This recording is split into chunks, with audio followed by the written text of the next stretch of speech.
India में startups की उभरती दुनिया में किसी के आइडिया का सितारा ऐसा चमका कि वो यूनिकॉर्न कंपनी में बदल गया, तो कोई ऐसा डूबा कि उसकी चर्चा के छींटे हर तरफ बिखर गए।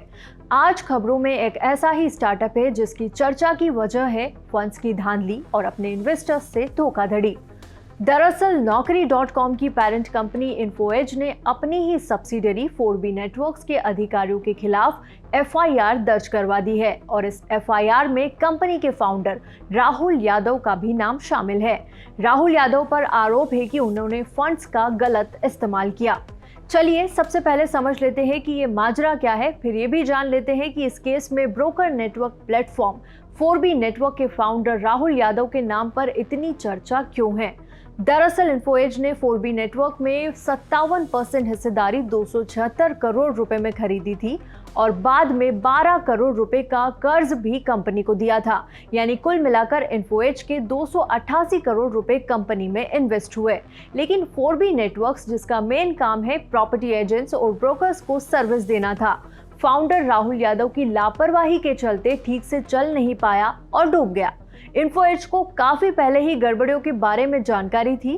कंपनी ने पिछले साल 10 फरवरी, 1 जून और 26 जुलाई 2023 को एक्सचेंजेस को जानकारी देकर 4B नेटवर्क्स को लेकर अपने कंसर्न्स के बारे में बताया और अब फाइनेंशियली घोटालों के आरोप के साथ कंपनी पर FIR दर्ज करवा दी। लेकिन नया बिजनेस खड़ा करने और गड़बड़ियों के चलते उसके डूब जाने की कहानी 4B नेटवर्क के फाउंडर राहुल यादव के लिए कोई नई बात नहीं है। इनफैक्ट ये उनका पहला स्टार्टअप भी नहीं है। स्कॉलरशिप के साथ IIT मुंबई में पढ़ाई करने वाले राहुल ही थे जिन्होंने प्रॉपर्टी टेक प्लेटफॉर्म Housing.com की नींव रखी और स्टार्टअप की दुनिया में अपने लिए नाम कमाया। राहुल का ये स्टार्टअप एक सेंसेशन बनकर उभरा और सॉफ्टबैंक जैसे बड़े निवेशकों ने राहुल पर भरोसा कर स्टार्टअप में पैसा लगा दिया। बड़ी तेजी से Housing.com आगे बढ़ा और देखते ही देखते 1500 करोड़ रुपए के वैल्यूएशन की कंपनी बन गई। इस स्टार्टअप के साथ साथ राहुल भी स्टार्टअप के स्टार बन गए। लेकिन जितनी तेजी से उनकी ग्रोथ का रॉकेट ऊपर गया, उतनी ही धड़ाम होकर नीचे गिर गया। राहुल का गलत बिहेवियर कंपनी के बोर्ड और इन्वेस्टर्स को रास नहीं आया और उन्हें उन्हीं की बनाई कंपनी से बाहर का रास्ता दिखा दिया गया और फिर कंपनी प्रॉपर टाइगर के साथ मर्ज हो गई। राहुल ने फिर exambaba.com की भी शुरुआत की, जो एग्जाम्स के पुराने क्वेश्चन पेपर्स का एक ऑनलाइन क्वेश्चन बैंक था।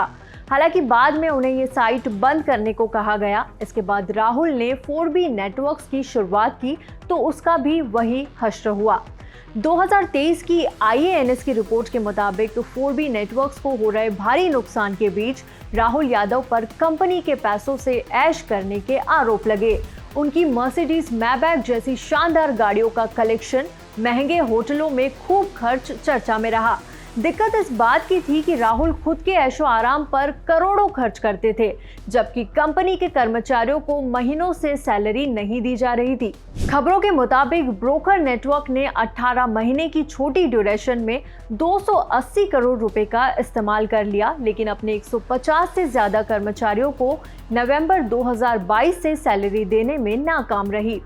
इस पर भी विवाद सामने आया जब राहुल यादव ने अपने पुराने एम्प्लॉयज को पर्सनल लोन देकर सभी कर्मचारियों की सैलरी देने को कहा। इसके अलावा पिछले साल अगस्त में मुंबई पुलिस की आर्थिक अपराध शाखा इकोनॉमिक ऑफेंसेस विंग यानी कि EOW ने advertising firm interspace communication private limited को धोखा देने के आरोप में 4B नेटवर्क्स और इसके फाउंडर राहुल यादव और अधिकारी संजय सैनी के खिलाफ FIR दर्ज की थी। कभी बॉय जीनियस माने जाने वाले राहुल यादव का नाम लगातार कंट्रोवर्सीज में कड़ियों से जुड़ता रहा और अब ये कड़ी और लंबी हो गई है। इस पूरे मामले पर आप क्या सोचते हैं, हमें कमेंट करके जरूर बताएं और अपने काम के ऐसे ही जानकारी के लिए NDTV प्रॉफिट हिंदी को सब्सक्राइब जरूर करें।